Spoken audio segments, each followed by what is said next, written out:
Hello, fellow Salesforce admins. I am George from EPAM Systems PolSource, and today I'm going to show you a cool new tool coming out in Spring 22 that lets us visualize and manage all record-triggered flows per object, which is simply awesome. So let's go ahead and take a look at it. Okay, I'll do it now. In the setup screen, let's go to Quick Find and type in flows. Under Process Automation, let's click on Flows, and that brings me to the list view of all my flows, which is useful but limiting.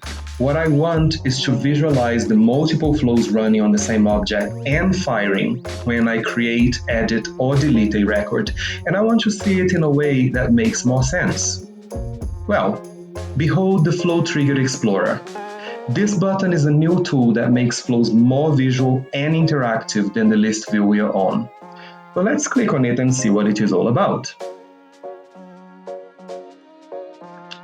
Alright, so straight off we get a nice new user interface. And it says when an account record is created, certain things will happen. Through this drop-down arrow, I have access to all the different objects across the org. And through this one, I have access to the actions that will trigger the flow. Now, this is already a game-changing user experience, but let's see it in action when I select, for instance, the opportunity object. Okay, so I can see here all my different flows, and they are organized more logically. So we have fast field updates, or those flows running before save, actions and related records, or the flows running after save, and those flows running asynchronously in the background. I also have information on the different versions of the various flows, and I can visualize additional information by clicking on this arrow, going into flow details and versions, and then in here I can see the current version, I can deactivate it, I can activate previous versions, and so on. So it makes managing flows a lot more straightforward. Now, we are looking at when a record is created, but generally we don't need the same number of flows running when a record is updated or deleted. So let's take a look at what happens when I select when a record is updated. Then I have less flows running after save. And the same is true if I select when a record is deleted. I only have my deletion flow running at that point. But let's go back to when a record is created. Now, I have here 3 flows running, but let's say I want my sales ops flow to run before my marketing flow.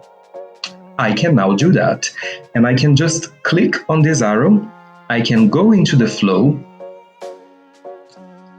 I can go into the gear icon, into show advanced, and then scroll down to this very important field, trigger order. This field lets us pick a value between 1 and 2000 to prioritize the order in which our triggers will run, our flows will fire. Therefore, if I add number 1 here, that means this is going to be the first flow that is going to run after save. I can then go into my marketing flow and add 2 and so on.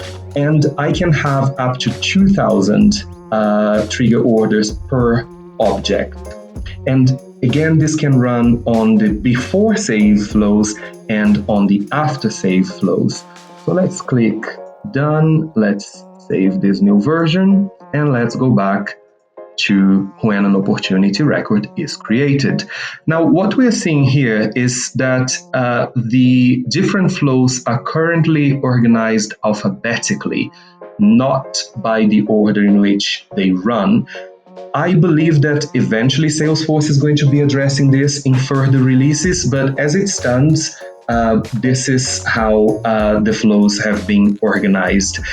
Nevertheless, it's still a much easier way of managing the flows and visualizing them as well.